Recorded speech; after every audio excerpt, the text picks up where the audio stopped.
Hello, this is James Hunter. Welcome to my channel. Today I'm going to be interviewing and having a conversation with Laura West. And for those of you who've been watching my videos before, you may have gathered that I like to essentially have conversations with people, interviews to discuss things about existential issues, purpose and meaning, wellness and health.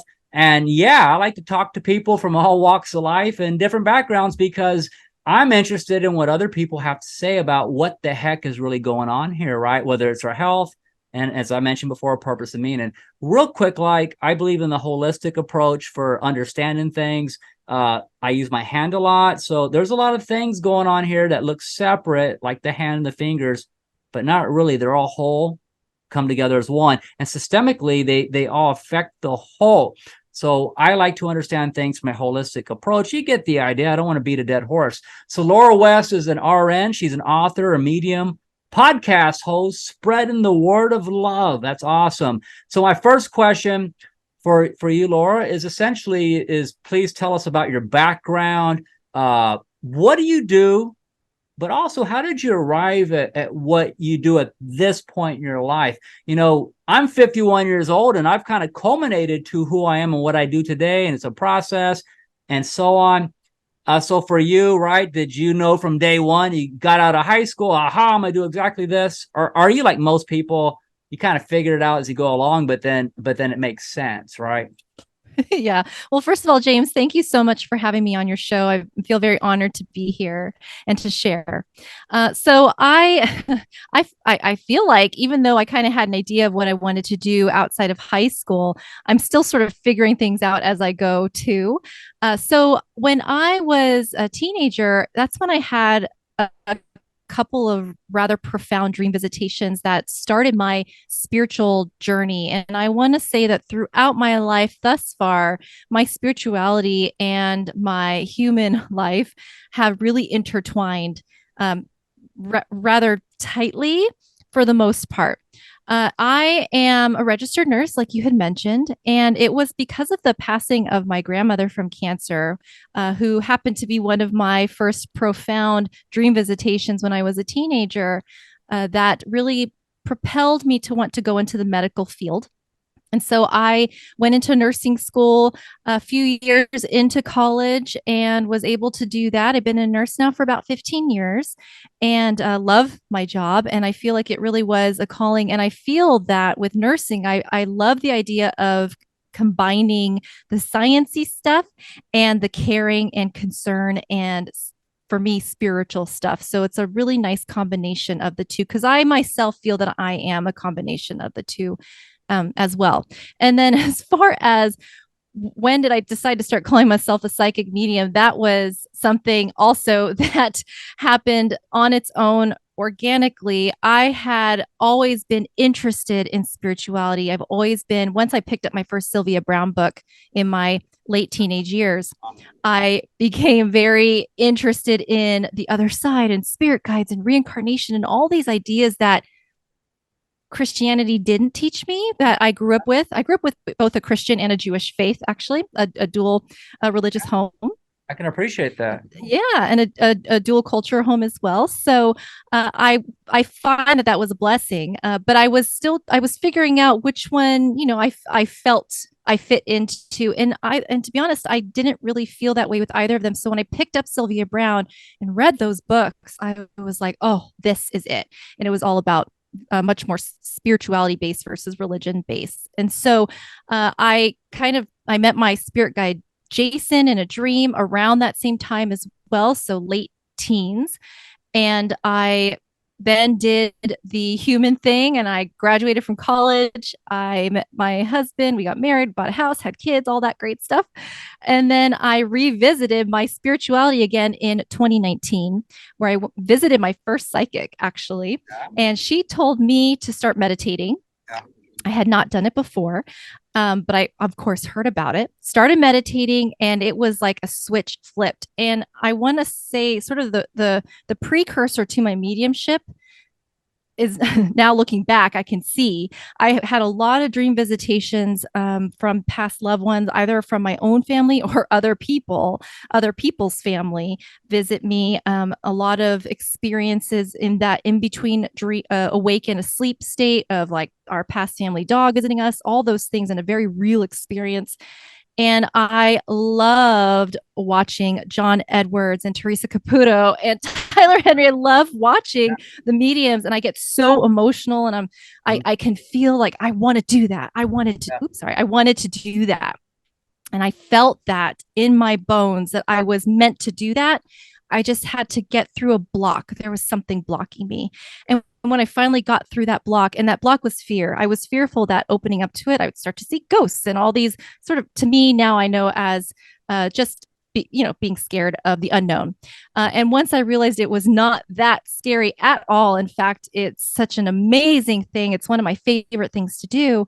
I have been in it with both feet from then on, since the end of 2019, early 22, started following those intuitive breadcrumbs, really honing into my intuition, building a relationship with my spirit guide, channel writing, doing energy healing, practicing my mediumship, whether it was with past loved ones or other people's guides, and really, just springing ahead, as quickly and fervently as I could keep up with my guides throwing these breadcrumbs at me to where I am now, having written a book with the guidance of my guides and having started a podcast also with the guidance of my guides.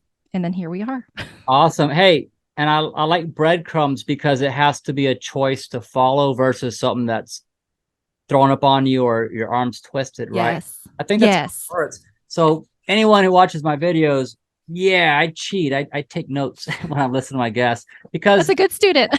Oh, well, I want to ask good questions of my guests, and yeah, I could probably remember a lot of things, but this is my style, right? So you mentioned, yeah, communication, ascended masters. Your grandmother is one of the first significant experiences. She passes on from cancer. My condolences. My mother passed on cancer as well, so I can empathize with that situation. The truth is, existentially, our issues with the fact that we pass on from this world, our mortality. There's a lot of vehicles, if you will, by which we expire. I watched a documentary that it's death that gives life meaning or purpose. It's our awareness that we know this will end someday. That's what focuses us. Because if we're going to live forever, that's a different situation. But we all know that this is kind of a transitional type of thing.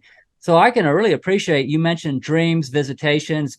I can hit on that a lot because dreams have been my medium by which, in my opinion, I think that's where a lot of my psychic power is at, in dreams by default. It's just something where I've had messages, experiences, a lot of lucid dreams. Sometimes there can be blocks, and I think sometimes that's just a function of being distracted and not focused. But when you open up and remember this situation can really happen a lot for people.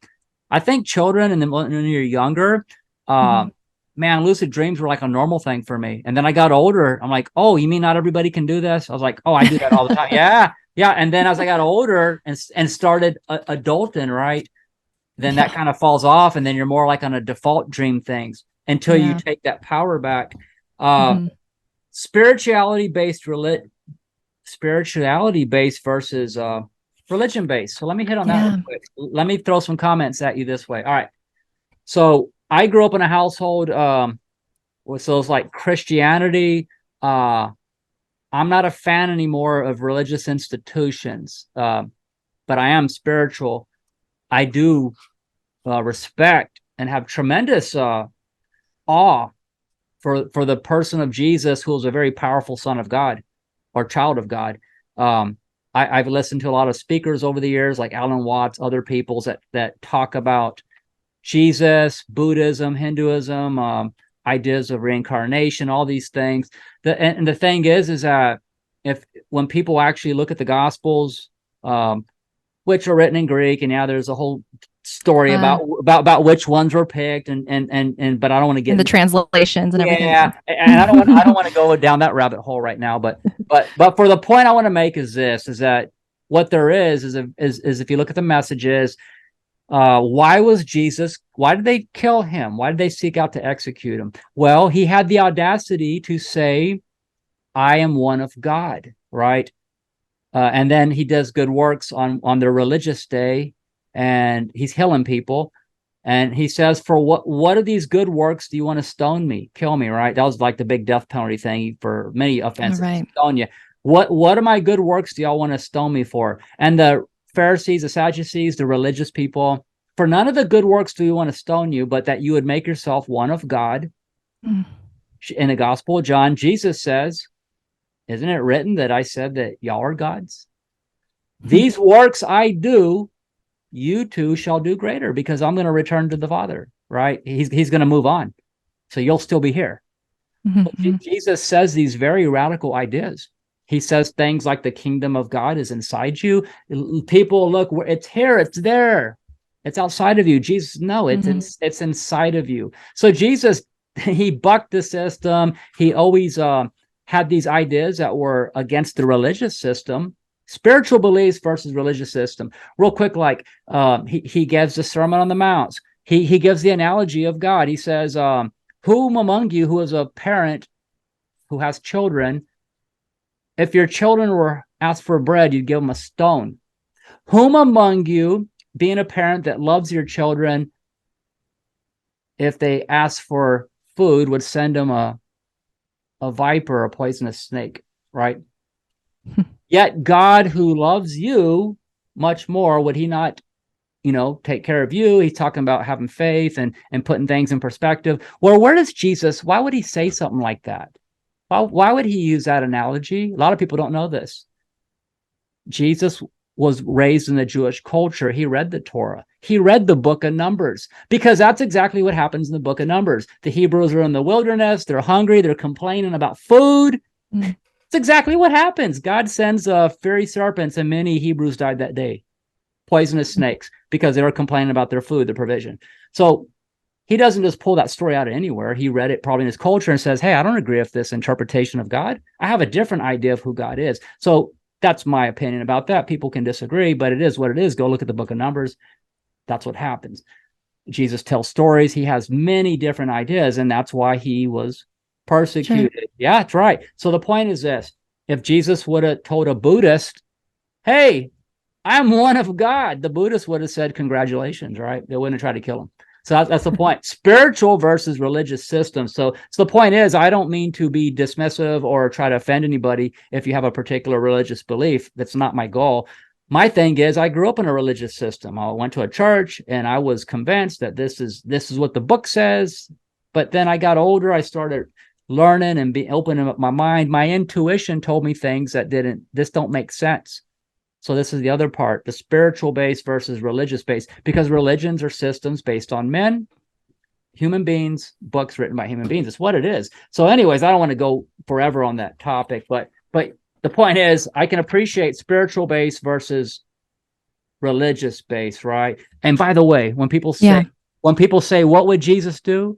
Don't forget, one of the things Jesus would do would become offended by religious people in a place of worship, make some whips, throw over tables, and chase people out of a temple, right? So if somebody did that today, that would be disorderly conduct. They'd probably call the police. Yeah, that's right. That's one of the things Jesus did. He sure did. He got mad at religion. He called them religious hypocrites, right? He's like, get out of here. Anyways, I digress. So it's ironic. So all these things you bring up, medical profession.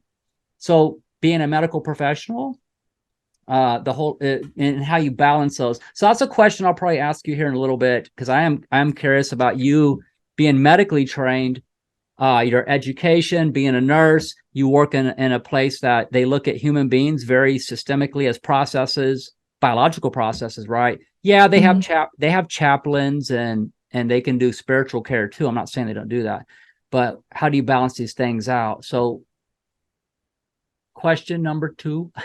Question number 2. All right, because there is a question here. There can be said there's many things that matter as far as our health, our wellness, spirituality, but it depends on what point of view you're coming from. If you're Buddhist, if you're Jesus, if you're Muslim, Jewish, right? or maybe someone who's just a general spiritual person, right? You're going to have different ideas. So based on your beliefs now, what do you think are some of the most important variables for that constitutes a person's health? If you got to start somewhere, or maybe if you don't want to throw the baby out with the bathwater, right? What's that one thing that people can't throw? If it's the baby with the bathwater, right? You can't get rid of that. That's the most important thing, or some of the most important things. So what are your ideas about that? What are some of the most important things for our health, spiritual, physical, whatever? Well, I think being a nurse is taking into account every person's foundational belief already. Being a nurse, it's not your job to make the patient believe what you do. We conform to the patient's needs and their beliefs, their culture, that sort of thing, so that we can, when they leave our care, they can continue to take care of themselves how they need to in their own environment. Being in a hospital, and I don't work in the hospital anymore. I work more in an administrative role, so I'm training now at nurses. But before, when I would work with patients, they're with you. It's a bubble. Being the hospital, the clinic, wherever you are, it's a bubble.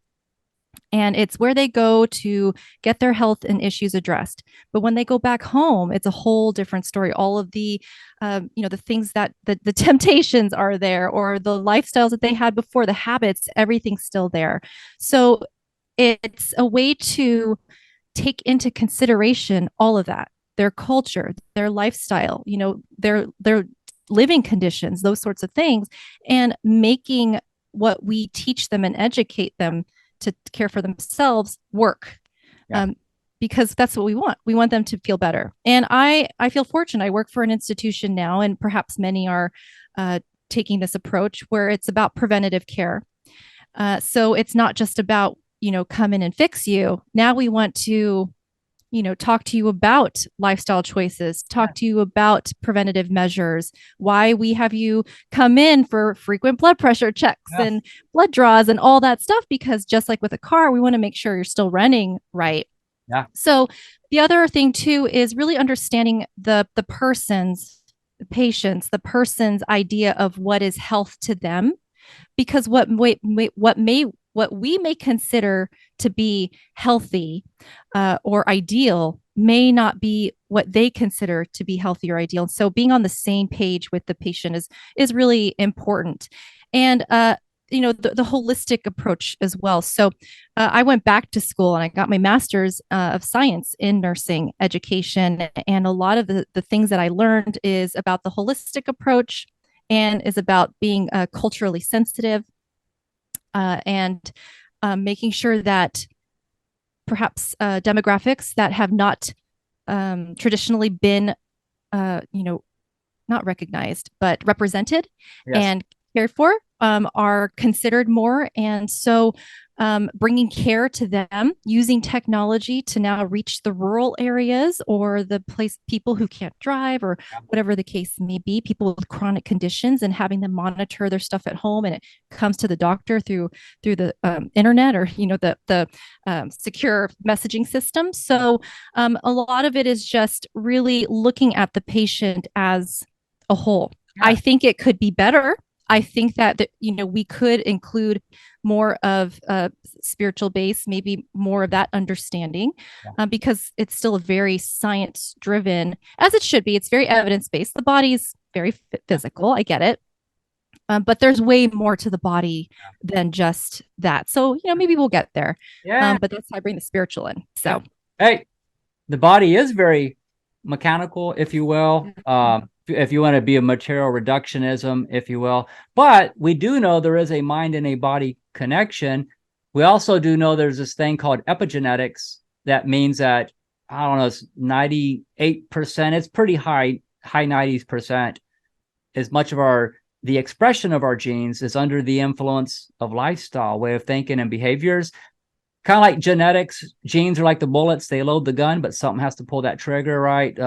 For example, you might be more susceptible to diabetes type 2, but it doesn't mean you have to get diabetes type 2, provided we do some of the prevention things you mentioned. So what I'm hearing from you, some of the more important things are prevention, being preventative, which I can respect that. I electively decide to do comprehensive labs every 6 months on purpose, not because I'm sick. I don't wait till I'm sick. I just want to know how my body's performing twice a year, as evidenced by lab measures, which thankfully have been very good. So that's something that I do. It's preventative. So being preventative, being on the same page with your patients, because what good is it if you're trying to promote health and wellness if there's not on the same page, to use that word, with the understanding.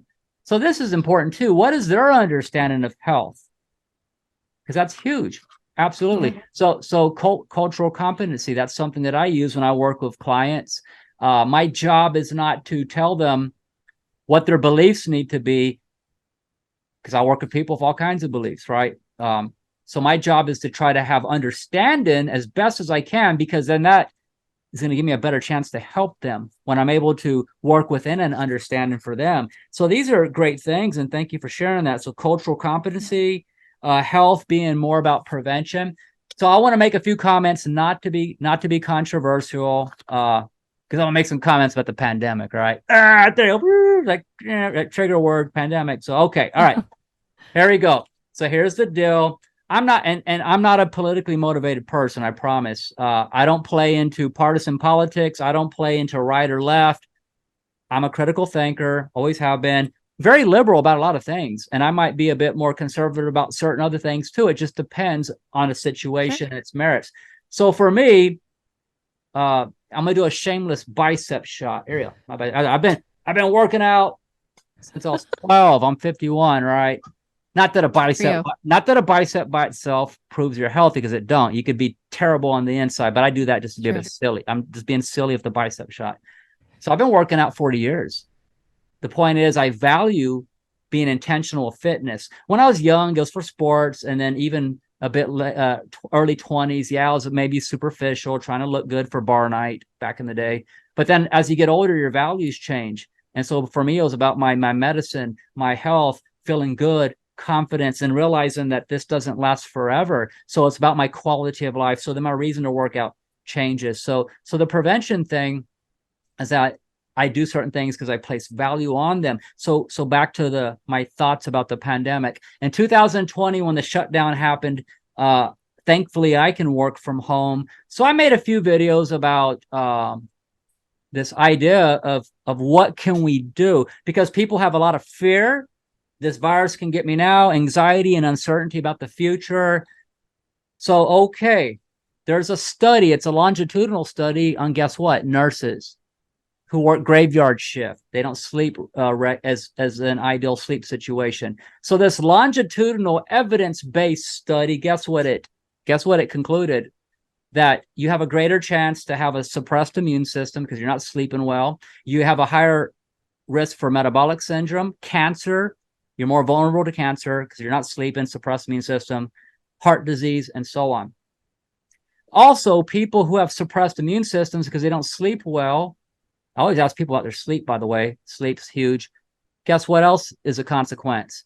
Even when they get a vaccine, they have an inferior response to the vaccine because they have a suppressed immune system.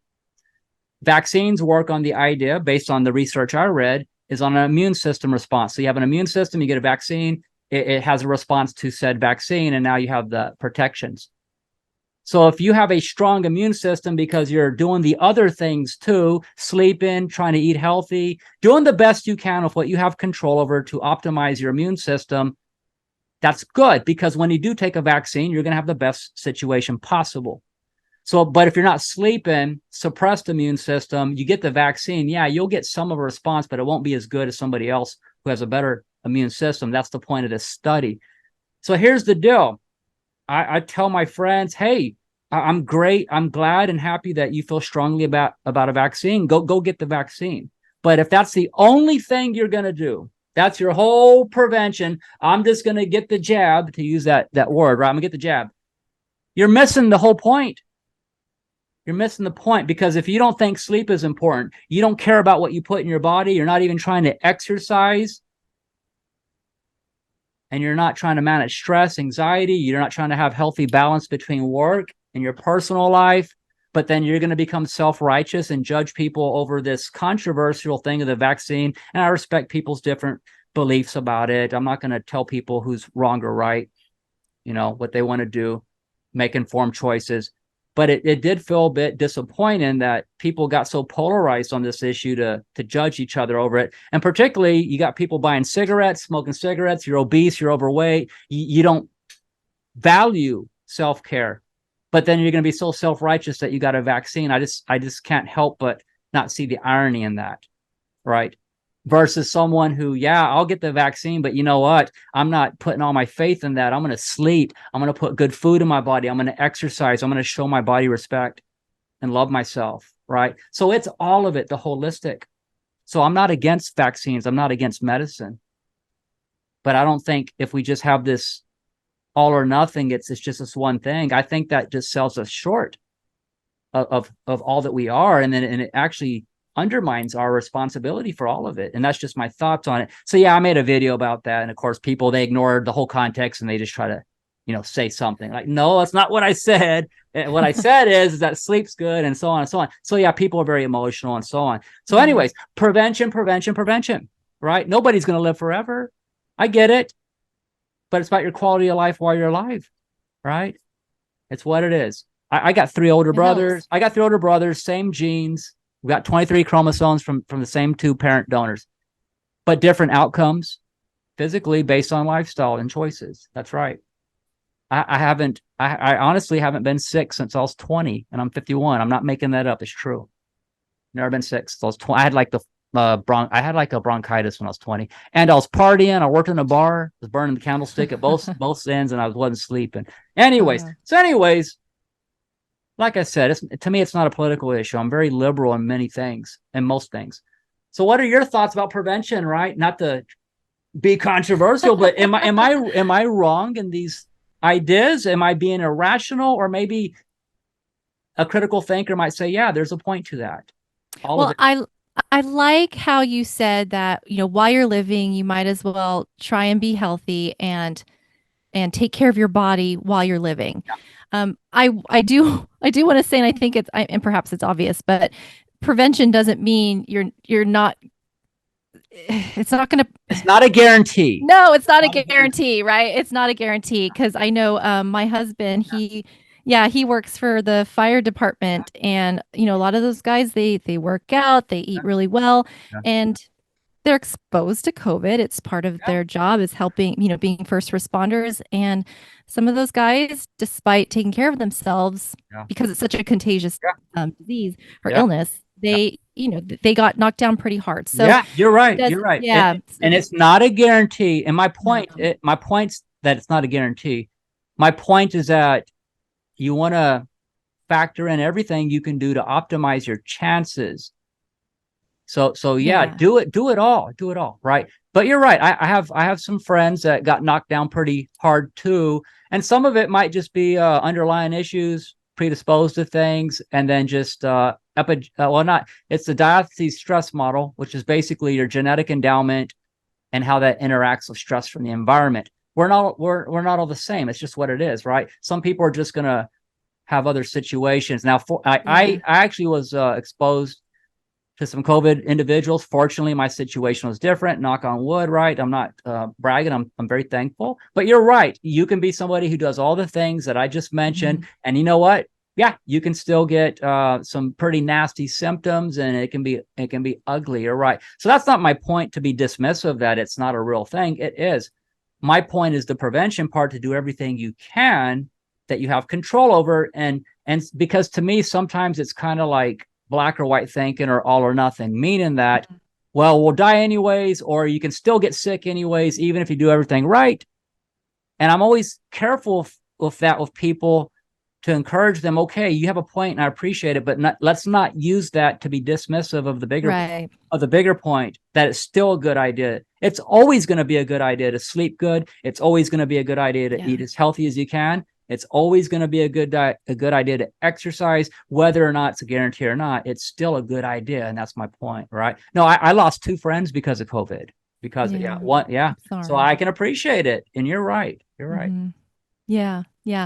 Definitely a a lot of controversy around this vaccine, more That's so right. than I've seen in our lifetime. Yes, ma'am. All right. Anyways, the whole prevention thing, that's the whole reason I even brought that up, is because of you mentioned prevention. So I'm a big proponent and advocate of prevention, but to your point, nothing's a guarantee in life. Yeah. So we just, it's what it is. You embrace some degree of uncertainty, and then within what you have control, you do the best you can. All there right. you go. There Okay. you go.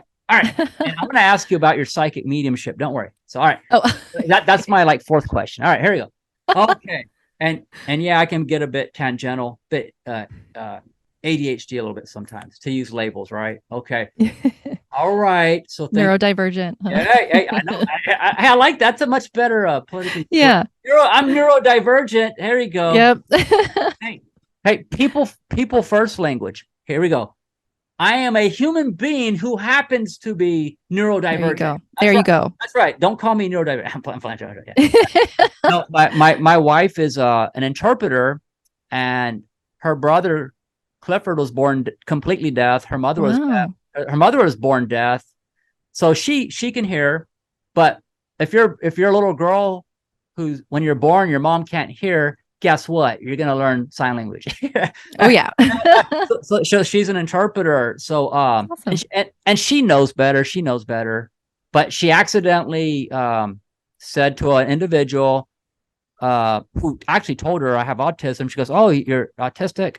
And the person says, "No, I'm a person who happens to have autism." And my wife goes, "Oh no, you're right. That's the right way to say it, right?" So, anyways, sometimes people accidentally say things a certain way. We're learning. We're learning. Right. Okay. Third question. Your existential beliefs. There's a lot of things to existentially to think about in this world. I mean, there can be the problem of said suffering, inequality, unfairness, and so on and so on and so on, or just the problem of good or evil. And then, of course, if you watch the movie Bruce Almighty with the unincluded clips that they should have put in the movie, Bruce Almighty, played by Jim Carrey, is asking Morgan Freeman, who plays God, he's like, how come bad things happen in the world? It doesn't make sense. I don't know why they cut this out of the movie. It's a great scene. Yeah. And he tells Bruce, sometimes when you paint a beautiful picture, you have to use dark colors sometimes. Yeah. Mm-hmm. But some people, they don't want to swallow that because some things are pretty bad, and I get it. Yeah. But the point is, there's a lot of spiritual explanations for the problem of suffering and bad things, and that would probably be a whole video by itself. Yeah. But the one I want to ask you about existentially, what's going on here, purpose and meaning. What is your opinion if it's the $1 billion question? Right, everybody wants to know. I asked it in a dream one time. And I know if you watch my videos, somebody's seen this before. Yeah, I told the story 100 times, but Laura's never heard my story, so I'm going to repeat it again in this video. All right. So I used to lucid dream, as I mentioned, but when I was young and immature, guess what? If you realize you can manifest and do anything in your dream state, it's like having superpowers. And if you're a teenager, guess what you're going to do? You're going to fly like Superman. You're probably going to manifest, I don't know, Pamela Anderson or a beautiful woman or whatever whatever it is. Use your imagination. Right. And I'm not trying to be inappropriate. I'm just being honest. When you're a teenager, right? And it's fun. You can do anything, right? And have all these scenarios. But finally, I started getting older, a little more mature. I realized, hey, this is an opportunity. I need to take advantage of this and I have a lucid dream again. Mm. So the next time I had a lucid dream, I asked a woman, she's probably in her late 40s, got her by the shoulders, and very matter-of-factly, I asked her the $1 billion question.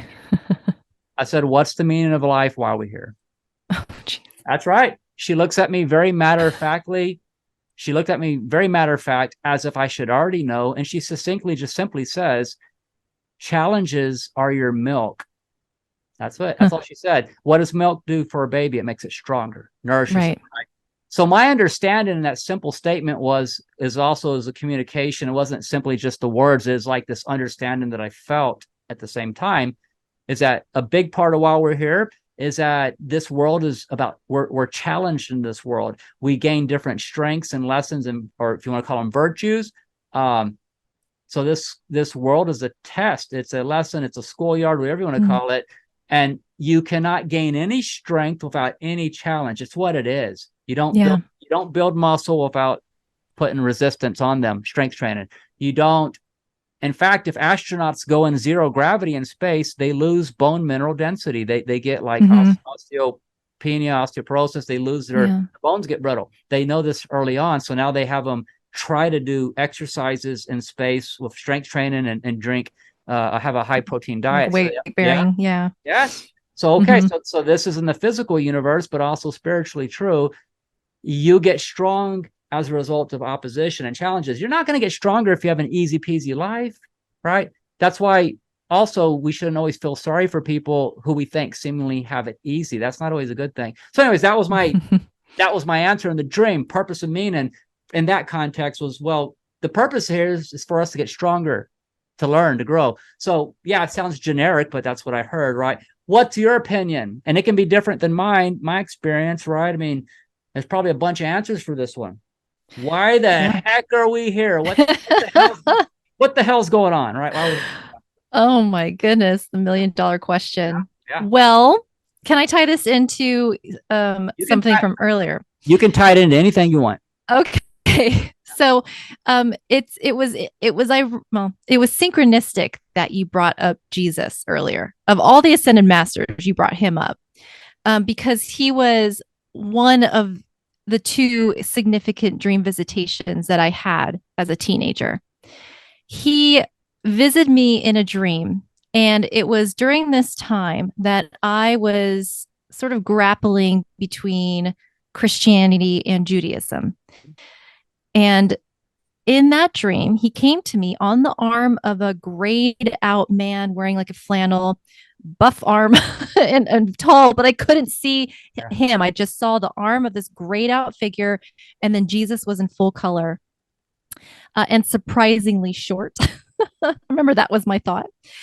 And he came up to me and he asked me to spread his word. And I remember thinking a million thoughts in a second in my dream. Oh gosh, like evangelize? Oh no, like, oh, he wants me to do that. I don't even know if I'm Christian. Did he pick the right person? Whatever. And so I told him I would try. That was my answer. And then for years, I kind of wrestled with that and wondered where that would fit in, sort of waiting to feel more a Christian, I suppose, because that's where I placed him. But as I continued on in life, really connecting more and more with spirituality, I was more and more confused. When I learned to start channel writing and channeling entities from the other side, I decided to channel Jesus and ask him what he meant by that. And I learned 2 amazing things that session. One, I learned that he meant to spread the word of love. So that's part of my mission here, is to help spread the word of love in this very hard school that you so aptly called it, because it's true. Yeah. And I also learned that the grayed out figure was not who I thought it was. I was thinking my guide, Jason. I was thinking a guardian angel or an angel of some sort. He told me it was God. So that was really profound as well. I also want to maybe explain part of what it is that my understanding in a very simple way of why we're here, not only to share love in this very hard school, as difficult as that may be, but also, as Sylvia Browne put it, and perhaps it was her guide, Francine, that she channeled this from, was that we're here to do good and then go home. Yeah. And that's it. Yeah. And however that's meant to look is how it's meant to look. And we, like you said, we can spend a whole, hour or 2 talking about karma and talking about life lessons and reincarnation, coming back and trying to do things all over again. But really, no, this place is very, very hard for so many reasons. And our bodies are very heavy, very heavy 3D bodies, physical bodies. And so we're here to really just try to do the best that we can and love each other. Yeah. As simple as that is. Hey, the Gospels mean the good news, right? So the good news, Gospels of love. Jesus surprisingly was short. Actually, technically in history, most men were short. The average Roman soldier was like, 5'3", maybe 5'4". That's true. So people back then were not tall. Yeah. Unless you're a king and you could afford to eat well every day, right? You might be fat and tall, right? You're the king, right? Right. So yeah, this is awesome. And so ascended masters, Jesus being one of them, Yeah. and asking you to spread the message. So there's actually a thought that I was going to ask you a question. It'll come back to me. So this actually ties into asking my guest about metaphysical experiences, paranormal, your own interactions and experiences with this, right? It's interesting how we kind of like maybe what Jesus may come to us as, or look to us as. I have a friend who said that they sat on a park bench with Jesus, and Jesus basically illustrated to her uh, a necklace that was on her, around her neck, and in the dream she had a necklace and it had a turtle, a shell, and Jesus was telling her, well, you're like that turtle, that the shell is just your body on earth, but what really, like what's inside of the shell is you. Life. Is life. Yeah. So he used a real simple analogy that would make sense to her. So now she wears a necklace with a turtle shell on it now, right? Oh, I love it. Yeah. So people kind of have different ideas of Jesus. And actually, I'll get back to my original points, how my neurodivergent brain works. All right, here we go. Okay, check it out. So I know a gentleman who happens to be African American. He's a good guy, and he's a big believer, and he's really into the phenotypical expression of Jesus, meaning his physical characteristics, phenotypically, right? So he believes Jesus was black, and that the real Jews are black, and all this situation. There's people who believe that. So I don't judge anybody who has a belief, but what I think sometimes people get really focused in on details about things, and I get it. So I asked him a very simple, respectful question. I said, look, it's obvious that you have a lot of respect for Jesus. You always talk about your faith of Jesus, and I even see you attempting to minister to people about your faith. You're passionate about it. I said, but let me ask you a question. You hear stories about people that get in car accidents, and they're literally dying in their car. And these are real stories. I know a lady whose dad actually, on 3 occasions, actually asked people before they died if they knew God. Yeah. And what are the odds that 3 times in a row you come up to a person dying in a car wreck? What are the odds of that, right? Yeah.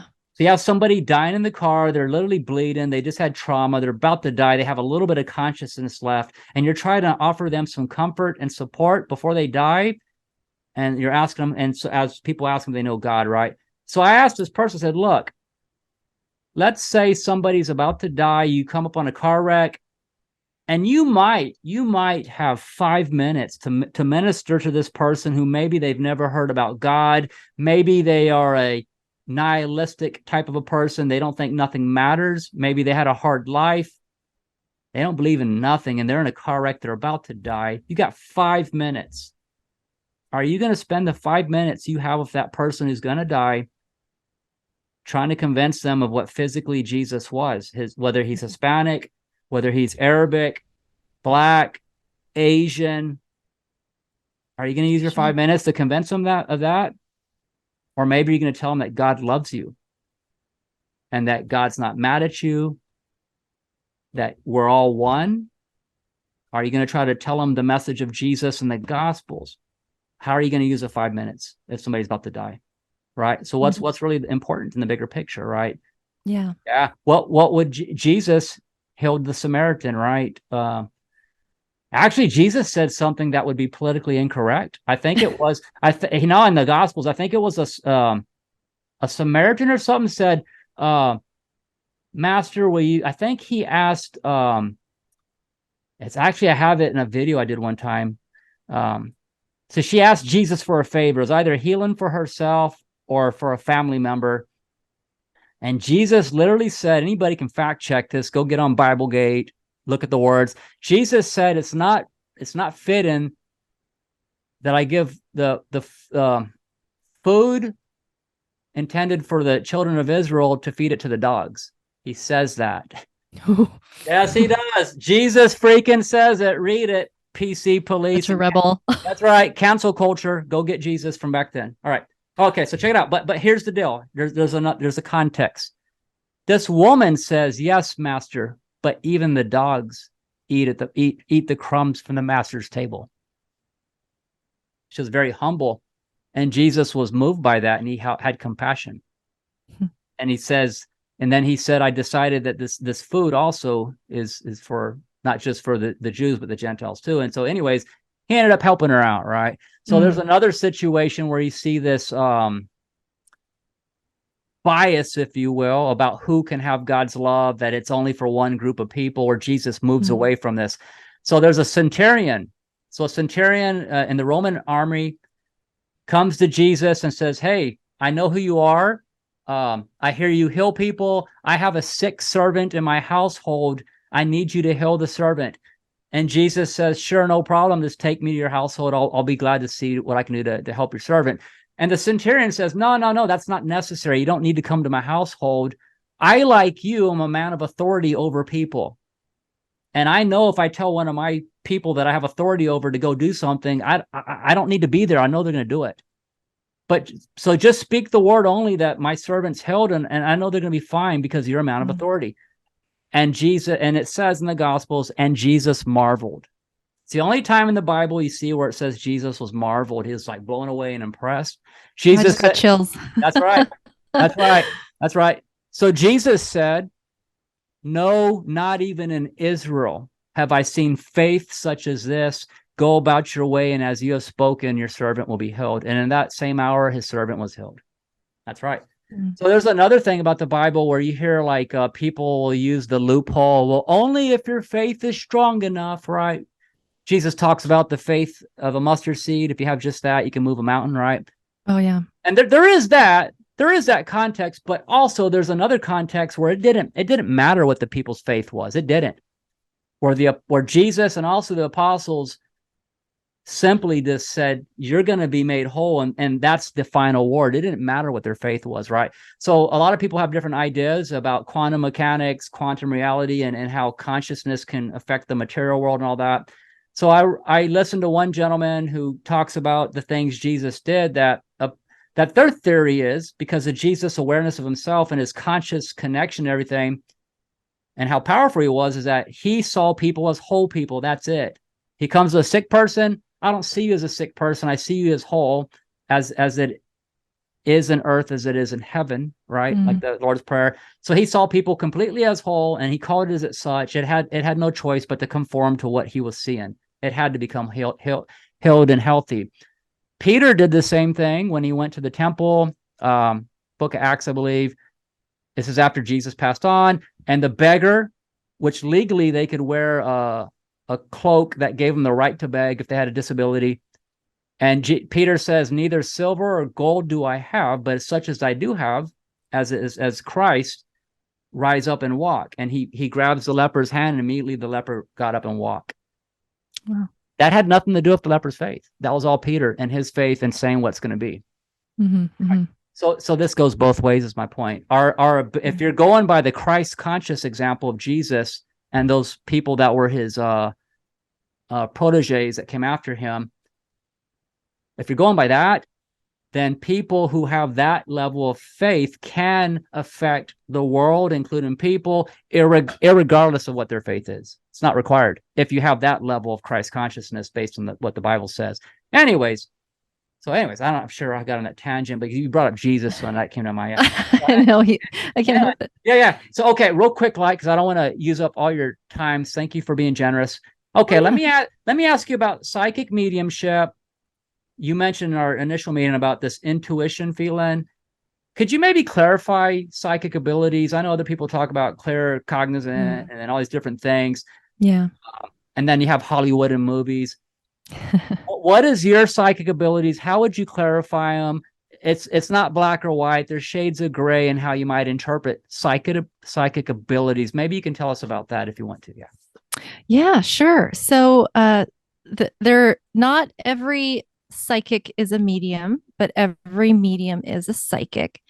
And if you are psychically reading somebody, you're sort of reading, they say energetically outward, forward in front of you. You're reading the person's energy in front of you.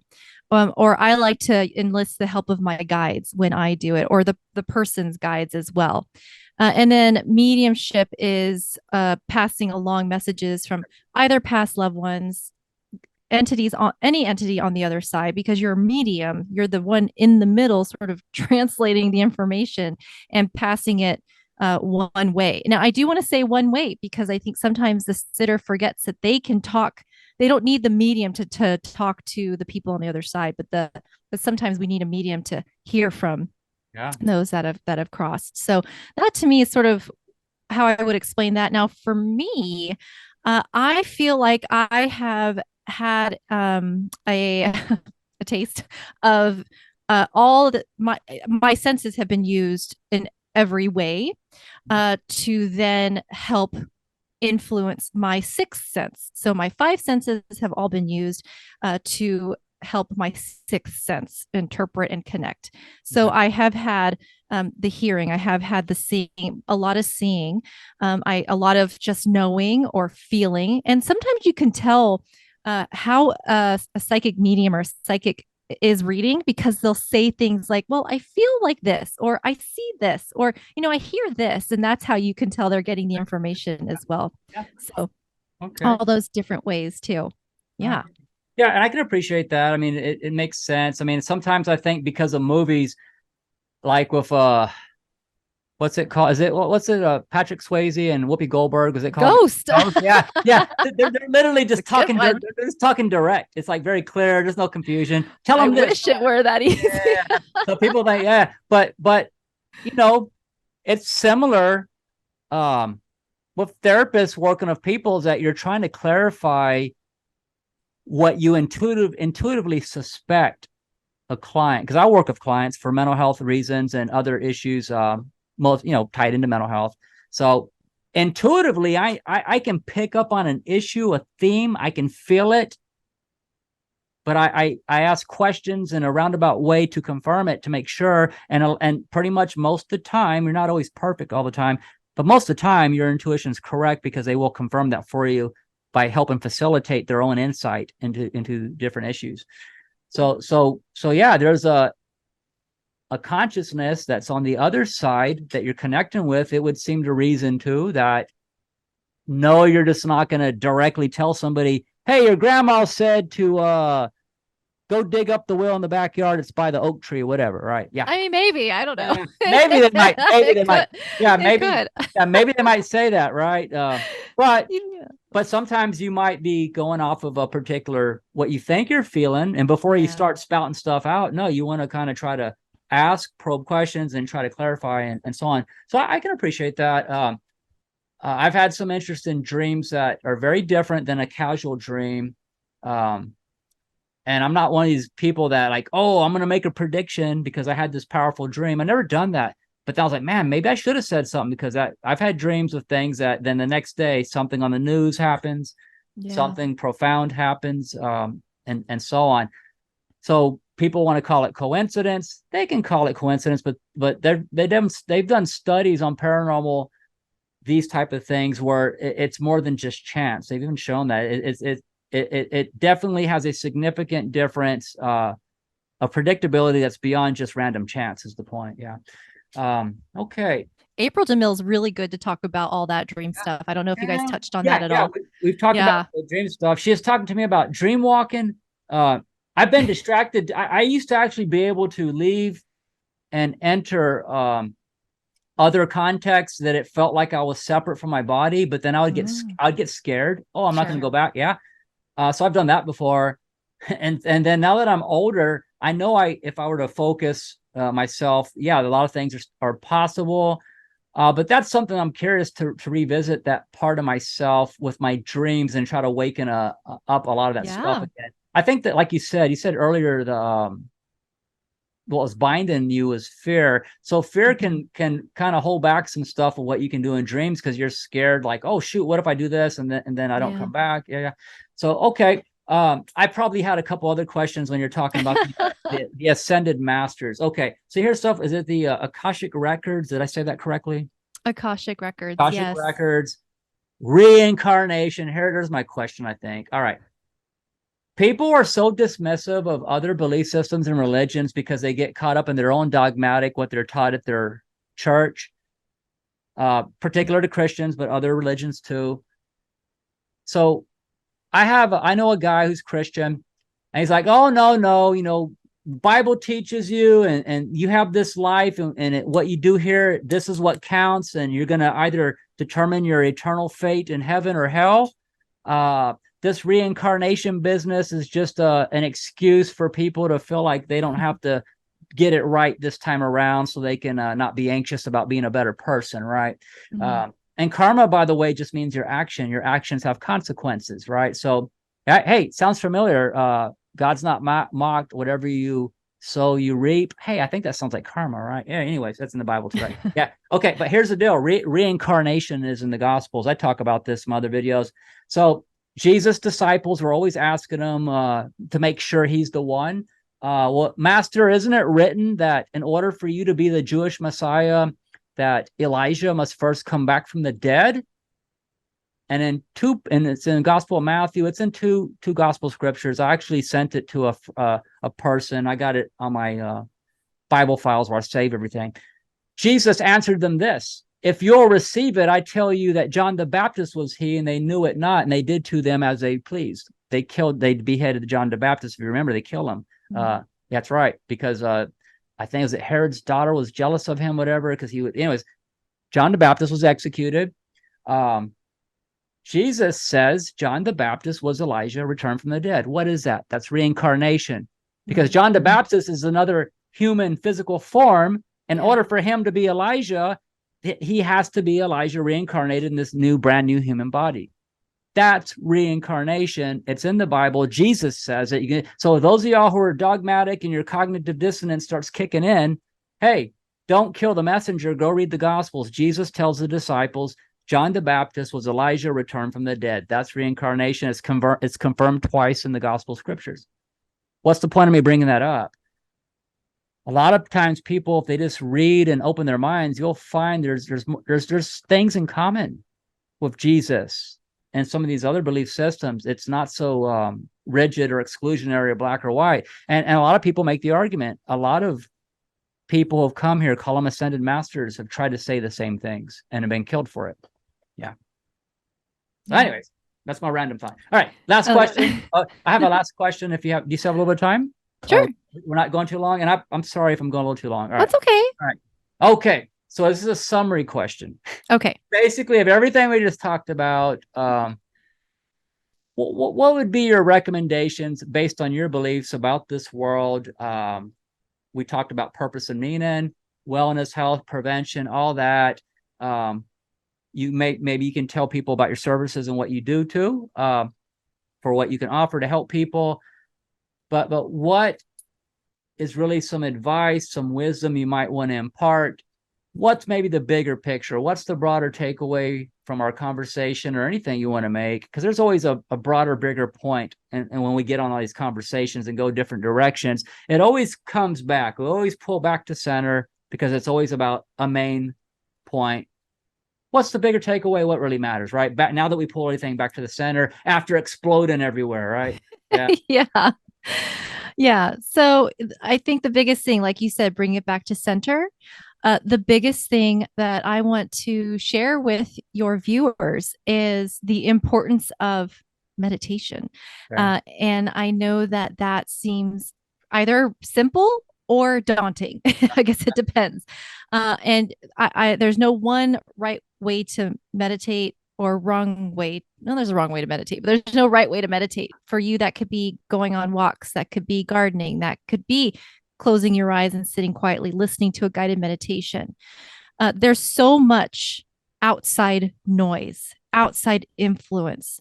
As you had mentioned, whether it's religious, whether it's political, there's just so much going on that people can feel bombarded and sort of lose sight of what it is that they really want to do.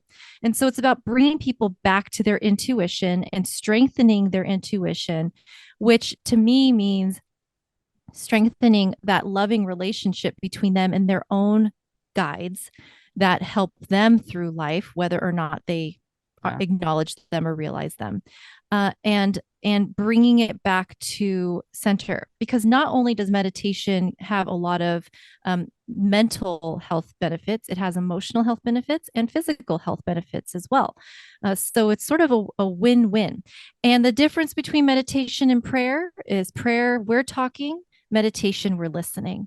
And so it just really allows us to come back to center and come back to connecting us to the other I side. love that. I love that. Prayer, we're talking. Meditation, we're listening. Jesus even called out, he calls them hypocrites. He says, when you pray to God, the Father, don't be like the hypocrites that openly do it in public for attention. Look at me. I'm look at how good I'm being with God. I'm doing all this stuff. He says, but when you pray to the Father, go in your closet in private, or that then your Father will be able to honor you and see you. In other words, it's a sincerity. It's not superficial. But meditation is huge, right? Listening. And I like that, because I did a lot of prayer type talk as a little kid, because I guess you're kind of, and a lot of preachers will teach you, all right, just tell God whatever. So a lot of people treat God kind of like he's a waiter, and he's taking your he's taking your order. Yeah, I want my steak well done, large order of fries. Figuratively speaking, we're just telling God what we want and need, as if God is Santa Claus or a banker, right? So we're just talking to God based on the ego, based on practical things, and I can appreciate that. And that being said, we got it backwards. It also says in the Bible, it says, be still and know that I am God. Be still, right? So maybe we need to be more still, meditate, like you said, and just listen. I find that that's worked much better for me, is just stop thinking too much. I help my clients with it. Hey, we're overthinking it. Sometimes it's better just to stop overthinking, be still, listen, right? Mindfulness. Yeah. So meditation, listen. Yeah. Stop Can talking. I share one more? Yeah, you can share as much as you want. Yeah. Oh, okay. Thanks. So one more that I've been sitting on my edge of the seat to share, because I just learned about this quote earlier this week, or last week, and I really, really like it. And it ties into how you were talking about how it's not about how righteous you look, right? It's not about that. Everybody is so capable of doing work that moves humanity for the better. And that could be through helping nature or animals or humanity. And I want to share this quote that gave me chills, and I love it so much. God doesn't call the qualified, he qualifies the called. That's right. Yes, ma'am. Amen to that. Hey, Moses had a speech impediment. That's right. Yeah, Moses had a speech impediment. It's in the Bible. He didn't, because he tells God, how could you pick me? I'm not as, he talks about his speech and spoken, right? Yeah, that's right. There you go. So God doesn't call the qualified. He qualifies. Well, he qualifies the called, right? So yeah, I remember one time, another quick little tangential story. So they were trying to, this one church I used to go to, they were actually trying to build it out for the new building. And the pastor kind of, in a roundabout way, was making a joke, but he was not joking. It's serious. He's like, look, y'all people be so judgmental about people's character, this and that. But you know what? The people that showed up to help and actually help us out, yeah, they might drink beer and smoke cigarettes but I'll take 100 beer drinkers that smoke cigarettes that are reliable and show up to help us than a bunch of people who don't smoke, don't drink, goody two-shoe, that are unreliable, that don't show up, who are not present, right? Sure. That's right. That's right. Yeah, Jesus he hung out the so-called sinners, right? What was Jesus' first miracle? Trick question. Not a trick question if you read the Gospels. His first miracle, as many people know, is he turned water to wine. Yeah, I know that's also in some other pagan thing too, but don't matter. It's a side point. He turned water to wine at a wedding. So what is he doing? He kept the party going. Jesus kept the party going. He did. He kept the party. And I heard it was delicious. Yeah, that's right. He kept the party going. It was like the best wine, right? Yeah. Hey, so when people say, what would Jesus do? No. what did Jesus do? And one of the things Jesus did do was keep the party going. That's right. That's right. Oh, Awesome. I love I, it. I really appreciate your time, Laura. And I'm pretty sure I forgot some questions I wanted to ask you, but maybe another time. So yeah, I like everything you said. Pulling everything back to the center. Listen, be meditation is listening, praying is talking. So yeah, I'm glad I heard that today. So that's good. And these are things that kind of reminds myself when I talk to people, I'm like, oh yeah, I need to hear that again too. So Sure. Yeah. more listening. That's why we have two ears and one mouth only, There right? you go. All right. Well, do you have a website, any Yes. social media, any place that you feel comfortable people connecting with, whether it's in your social media, Yeah. website, YouTube, whatever? Yeah, actually, probably a good place to go where they can find everything is my Instagram. Okay. It's at Guided West 111, and I'm at a Guided Life podcast. Mhm. So both of those will also take you to a link to my link tree where I have all my things. Okay. All right. Can I ask you one last controversial question just for Oh gosh, I don't know. well, I'm no, no, no. scared. Well, because I always ask people that have a metaphysical, paranormal, spiritual connection to privileged people, because ascended masters are privileged connections, right? And I'm not trying to be a smarty pants. This is more just my silliness. All right. And Mhm. also just liking to stir the pot sometimes a little bit. All right. Okay. So with actually it was April, and actually April's Dr. Lisa Thompson, or is it Thompson. yeah. Yeah. So I actually asked Lisa first because she brought up Bigfoot. And I said, look, a lot of people got all these questions about Bigfoot. What I want to know, he's a big, hairy entity out there in the woods, Sasquatching around. He's got all that fur. I'm like, how does Bigfoot wipe his butt? Right. That's what I want to. Yeah. So I'm just which I'm just joking, obviously. But it had to do with what his lifestyle is, mundane stuff like playing around a little bit. And then I asked April the same question, playing around. But then I asked other things. How fun. All right. How So fun. I have a similar question. I'm not about to ask you how anybody can wipe their butt. All right. So based on your own intuition, we have a lot of things in this world that people fight about. So for example, you have people that there's industries based on this one debate I'm about to bring up in terms of films, books, people who are guest speakers for it, over whether or not the earth is flat or if it's a sphere. An oblate spheroid actually is what's called in physical science in school. I've always been the type of person that is like, who cares? In terms of my purpose and meaning in life as a human being, does it matter if the earth is flat or a sphere? What does that have to do with my life here in terms of being a good human being and treating other people well and making this a better world? Does it really hinge on whether the earth is flat or a sphere? I'm like, who gives a shit? I honestly don't care, to be honest with you. Some people say, well, if they're just doing it on purpose to make the Bible not true, okay, whatever. Okay. So if it's me, and this is just my personality, if Jesus pops up to me in a dream, or it's Buddha, or it's a entity, or one of these spirit guides, if I can remember, and that's the operative word, if I can remember, I'm going to ask him, hey, by the way, what's really going on here? All these people are fighting over the earth being flat or round. Who's right? I would freaking ask him that, because that's just who I am, right? So if you were to guess based on intuition, I'm not saying you ever asked him that, but that would be me. What's your opinion about that, right? What would the ascended masters say, and would they even freaking care? That's such a good question. What would they say? I have a feeling that the answer is not as simple as yes or no. Okay. I have a feeling that they will dig deeper into why that controversy even exists. And I think you kind of touched on it a little bit as far as people wanting to disprove something further than just the shape of the earth. That's right. So yeah, I think it actually does go a lot deeper than that. And we might find that it starts to sort of web its way through other controversial topics as well. I think it's just another way to split people up. Yes, ma'am. Like maybe interdimensional stuff or flux. Who knows? There was this one guy that used to claim the moon was a plasma ball, right? But anyways, all right. So my last controversial question before we wrap it up is, okay, And again, there's books and industries and speakers that make a whole career out of this stuff. And hey, I'm not knocking them. That's a free country. If you can make it work, go for it, right? I'm not judging nobody.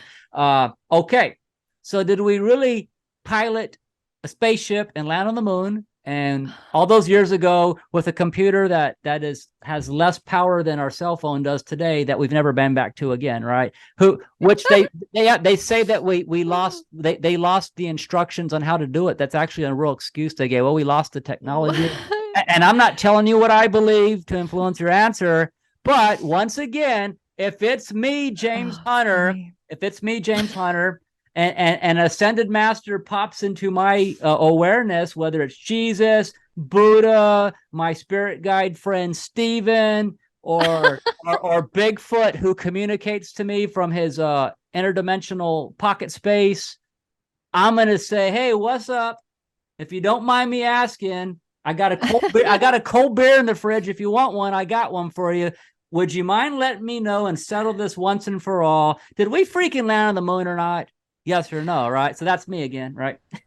Oh goodness, James, I don't think you're gonna like this answer. Hey, I can't help but not like it, because it's from you, and I think you're a cool person, and there's no judgment. Oh, thank you. Well, okay, so I'm channeling this because I have. Let me just put it this way: my husband has been through the rabbit hole and has shared things with me, so I'm privy to these controversies.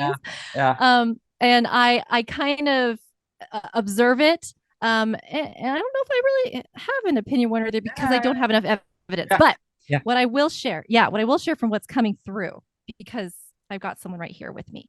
Okay. What I will share is that what we have to look at is the outcome of this topic, not so much the topic itself, but what it's doing, what it's allowing people to do. It's waking people up, right? It's allowing people to start to question what maybe they wouldn't have before, where they would have just accepted because it's on TV or because the government told us so. So it's actually allowing us to have conversations, not just about this, but about many other things as well. So what I think I'm hearing is that perhaps, while this is a great question, perhaps is not the time to want to answer it just yet, because it's serving a good purpose to challenge people to think and wake up. It's not Buzz Aldrin, or it's the other guy. There's Lance. Not Lance. Buzz Aldrin. It's another astronaut who's one of the famous few. They actually have him an actual interview. I watched it. It's him. You can look at it on YouTube. He's speaking to a classroom full of children, like probably like 8, 9, 10-year-old, 10-year-olds. And one of the girls, probably her parents probably put her up to the question, asked him, sir, how come we haven't been back to the moon yet? And he looks at her kind of like, not necessarily annoyed, but kind of like feeling like he's being put on the spot. Like crap. No, he looks at her and he's like, wow, that's not a typical question for an 8-year-old, 9, 10-year-old girl, but he's being very compassionate and gracious with her. And he looks at her and goes, well, dear, maybe we ain't been back because we never been there to begin with. He actually said it on tape. They got him saying it. Yeah. And the person who's commenting on it, he says, perhaps in his old age, he didn't have it in himself to lie to a little girl. If in fact they didn't go at all. I'm not saying they didn't, but yeah. So there's that. There's also before Congress, they had one of the other astronauts go up there to give some speech, and they introduce him as landing on the moon. But when he gets up there, he doesn't look excited. He almost looks awkward or embarrassed, or almost like, I'm still doing this sham, whatever. The other person who's introducing him doesn't look excited. And the guy's making a point. If we landed on the moon, wouldn't they be excited every time they got up there? Like, we did this, it's amazing, and we're introducing them. Yeah. But when they introduce them, it's almost like it's a funeral, right? Yeah. Anyways, by the way, I'm a bit agnostic about many things. It's very plausible we can do a lot of things. And I'm just open-minded. I listen to both sides of the argument because I think it's stimulating to listen to different sides of an argument, even if you agree or disagree. So that's all I wanted to. I always like asking people, who come from your background these questions, not to put you on the spot, because I think it is fun to ask. So anyways, but I really, yeah. Well, it's healthy to have skepticism, so it's healthy. that's right. And people are smart. You know, people are smart if they're onto something. There's a reason, whether or not it's that reason for certain, or if it's something else. But that's right. Yes, ma'am. One quick one. Just because you're paranoid doesn't mean they're not out to get you. I used to say that in the break room at the psych hospital I used to work in. Anyways, all right, it's a joke. All right. Okay. All right. Well, everybody, thank you for watching. I'm going to put all of Laura's information in the description box where you can connect with her, psychic mediumship, her services, her book. She's an author, and so on. So I really appreciate your time and being so gracious, letting this run over a bit. I'm sorry. I'm going to blame it on my ADHD, right? That's called demand characteristics. You blame it on a label to get away with it. But anyways, I'm playing. All right. So maybe again in the future, and I will be on your podcast, I believe in January. I forget the exact date, but I'll be on. No, we'll be recording then. That's right. And I'll share that with my channel and on my Facebook. So Laura, thank you so much. And until we talk again. Bye-bye. Bye. Thank you.